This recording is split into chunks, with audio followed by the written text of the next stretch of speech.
And feel free to try this at home, and we'd love any feedback. Okay, so Ed is going to get into a plank position.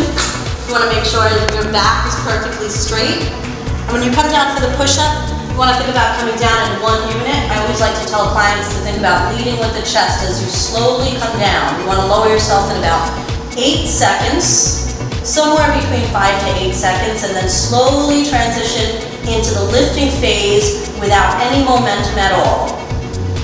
You want to make sure you're breathing throughout your set and stay completely focused on that next repetition.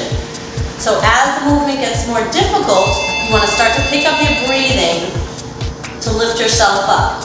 Pushing through the palms of your hands, really focusing on the chest and the arms. This is a great exercise to develop the arms, the chest muscles, and the shoulders.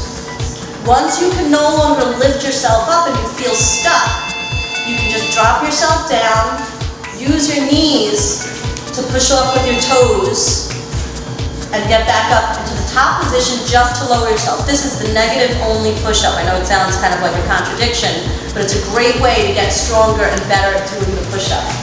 So you can continue to do your negative only push-ups until you can no longer lower yourself down. Again, you want to focus on leading with the chest, slowly coming down in one unit.